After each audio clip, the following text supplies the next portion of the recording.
오늘은 우리 열왕기상 19장 말씀으로 은혜를 나누겠습니다. 이스라엘이 둘로 갈라져서 북쪽과 또 유다 나라가 그렇게 갈라져서 있었습니다. 북쪽 이스라엘은 사울의 전통을 따랐다고 볼 수가 있고, 남쪽 유다는 이 다윗의 혈통으로 그렇게 왕위를 계승해 나가고 있습니다. 그런데 이 북쪽 이스라엘은 참 심각하지요. 어느 정도로 심각합니까? 하나님께 드리는 제사는 다 없어지고 우상들을 섬기는 그런 제사장들이 등장하고 우상에게 제사하는 그런 나라로 그렇게 변질되고 타락됐습니다. 하나님께 드리는 제사를 버렸다. 이건 뭐냐 하면 하나님께서 이루실 그 구원은 이미 하나님께서 영원 전부터 예정하신 것이지요. 예정. 이 예정을 이상하게 해석을 해버리면 엄청난 공격을 받습니다. 자, 그러면은 하나님께서 누구는 예정을 했고 누구는 예정을 안 했다. 이러면 어떤 모순에 빠지느냐 하면 하나님은 사랑이시다 라는 그 사랑에 벌써 모순이 생깁니다. 하나님이 누구는 사랑하셔서 예정하고 누구는 미워해서 예정을 하지 않았다. 있을 수 없는 말이죠. 그건 예정을 잘못 해석한 겁니다. 하나님의 예정은요, 어느 특정한 사람을 예정했고 하지 않았고 그런 말이 아닙니다. 하나님의 예정은요, 하늘이 두 쪽에 나도 하나님께서 반드시 이루실 구원을 예정하신 겁니다. 구원을 왜 예정하셨을까요? 그게 바로 하나님은 사랑이시기 때문에 그렇습니다. 자, 이 예정 속에서 예외가 되는 사람이 있을 수 있습니까? 예외되는 사람 없습니다. 자, 그 예정하신 것을 하나님은 보여주셔야 되잖아요. 사람에게. 하나님의 마음에만 있고 하나님의 예정하심에만 있으면 이게 나의 뜻이다 했을 때는 사람들이 도대체 뭐가 하나님의 뜻인지 무엇을 예정하신 것인지 알 수가 없잖아요. 그래서 그 예정하신 것을 하나님께서 이루실 뜻으로 정하시고 그것을 미리 보기로 보여주셨습니다. 그게 바로 율법입니다. 우리는 그동안 율법을 어떻게 알아왔습니까? 법으로 알아왔잖아요. 거기에 기록하여 지키게 하신 것들을 내가 지키면 어떻게 됩니까? 복을 받는다. 그걸 약속하셨다. 우리는 그렇게 알고 그렇게 믿어왔잖아요. 이게 아주 잘못된 율법관입니다. 율법은요, 법이 아닙니다. 그렇게 법을 주실 것 같으면 하나님은 법을 주실 이유가 없었어요. 왜냐하면은 사람에게는요, 양심이란 게 다 있고요. 선악을 아는 일에 하나님의 경지에 이르는 양심이란 게 다 있습니다. 또 애굽이나 다른 이방 나라 문명화된 그런 여러 나라들에서는 이미 다 그 양심을 기초로 해서 훌륭한 법을, 정교한 법을 만들어서 문명을 다 이루어 나가고 있었습니다. 그런데 뭐 이스라엘에게 달리 법을 주실 필요가 있습니까? 없지요. 율법은요, 온전히 구원을 이루실 모양과 모습이 어떠한 것인지를 보여주신 것이 율법이고 이것을 내가 반드시 이루겠다 라고 약속을 주신 것이 율법이라는 사실을요, 우리는 정말 깊이 생각하고 율법을요, 이 관점에서 더욱 연구하고 묵상하고 그래야 됩니다. 예정하신 것을 어떤 모양으로 어떤 모습으로 이루실 것을 보여주신 것이 율법이다. 그래서 율법을 법이라 하지 않고 뭐라고 합니까? 언약이라, 약속이다. 이걸 모르고 율법을 지키는 건요, 전부 신념입니다. 오늘 우리가 열왕기상 19장에 말씀을 시작하는데 엘리야가 무엇을 보여주었습니까? 하나님께서는 약속하시고 약속하신 것을 이루시는 것을 엘리야는 드러냈습니다. 3년 동안 비가 오지 않겠다고 하나님의 그 말씀을 전했고 진짜로 3년 동안 비가 오지 않았습니다. 하나님께서 약속한 날이 이르렀을 때에 엘리야는 이스라엘의 바알과 아세라를 섬기는 제사장들을 다 모았습니다. 왜 모았습니까?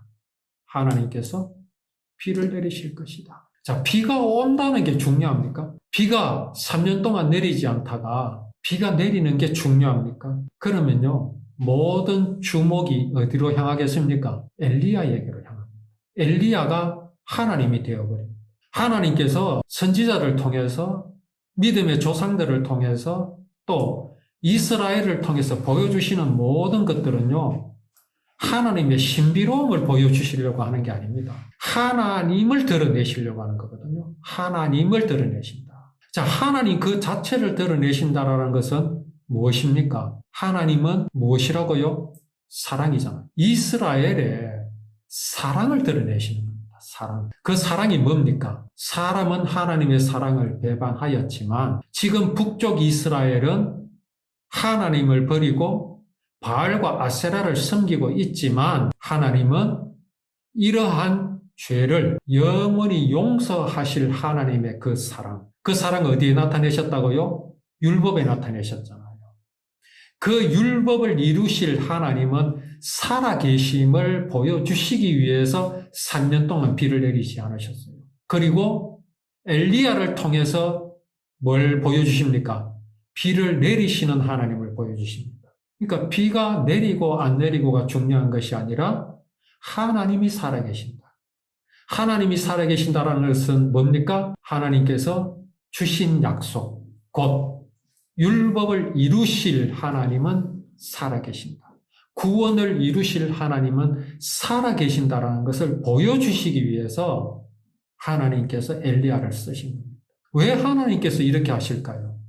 그것은요, 사람이 워낙 미련하기 때문에 그렇습니다. 눈에 안 보이는 건 안 믿으니까. 사람이 너무너무 미련해서 하나님께서 사실은 이렇게 미련한 방법으로 이스라엘을 돌아오게 하시려는 겁니다. 이게 왜 그래 중요합니까? 하나님께서 이스라엘의 구원을 이루실 약속, 곧 율법을 맡기셨기 때문에 그렇습니다. 이들이 무너지면 하나님께서 이루실 약속을 누가 간직할 수 있습니까?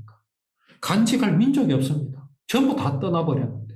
여기 벌써 이스라엘도 두 쪽으로 나눠져 버렸잖아요. 그래서 하나님께서 일을 하시는 거예요. 이건요, 이스라엘을 위한 것도 아닙니다. 아브라함의 후손을 위한 게 아닙니다. 누구를 위하신 겁니까? 온 세상 사람을 위한 것입니다. 지금 여기에 있는 우리를 바라보신 겁니다. 저 세상 끝까지 이 내 약속, 내 구원의 언약이 저 세상 끝까지 멈추지 않고 끝까지 이어지게 하시려고.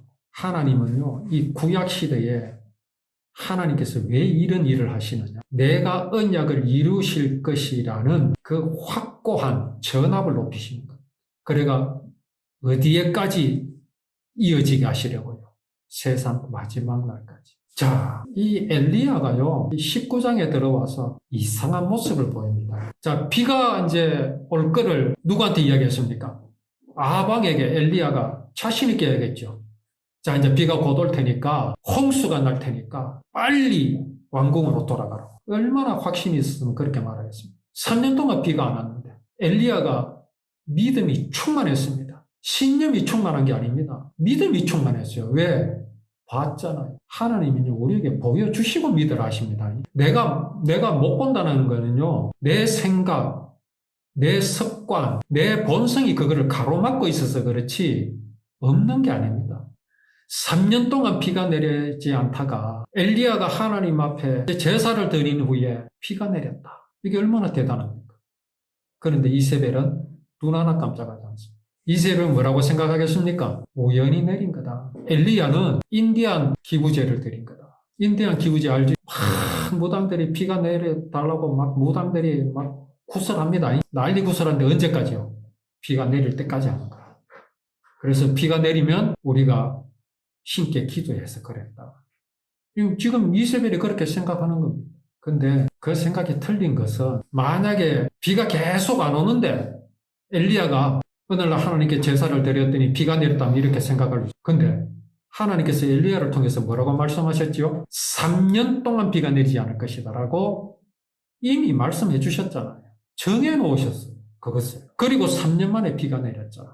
이걸 인정 안 하는 겁니다. 얼마나 대단합니까? 이세벨의 마음에 뭐가 들어앉아 있습니까, 지금? 바로 사단이 들어앉아 있는 겁니다. 이거는 이세벨에게만 있는 게 아니고 우리 속에도 있어요. 그게 뭔 줄 아십니까? 사람이 하나님과 같이 될 수 있다. 그게 사단의 정체입니다. 그게요, 모든 사람에게 본성으로 들어앉아 있습니다. 본성. 그래서 우리는 구원받았지만 사실은 죄인입니다. 왜? 구원을 받았어도 우리에게 불신앙이 있을 때가 있습니까? 없습니까? 있잖아요. 그게 뭐 때문에 그렇습니까? 내가 하나님 같이 될 수 있다는 그것 때문에 그런 겁니다. 근데 이세벨은 그걸 드러내고 있지. 그것도 고의적으로. 정말 하나님을 두려워하고 있지. 그리고 뭐라고 말합니까? 내일 이맘때까지 너를 죽이고야 말겠다. 엘리야를 죽이고야 말겠다. 네가 내 예언자들을 죽였듯이 나도 너를 죽이겠다. 내가 너를 죽이지 못하면 신들이 나에게 무서운 벌을 내려도 좋다. 이 이세벨의 이 신념, 이게 신념이기 때문에 힘이 없는 겁니다. 이세벨이 엘리야 죽일 수 있어요. 그래서 엘리야가 죽을 수 있습니다. 그렇다고 하나님의 언약까지 없앨 수 있겠습니까? 못합니다.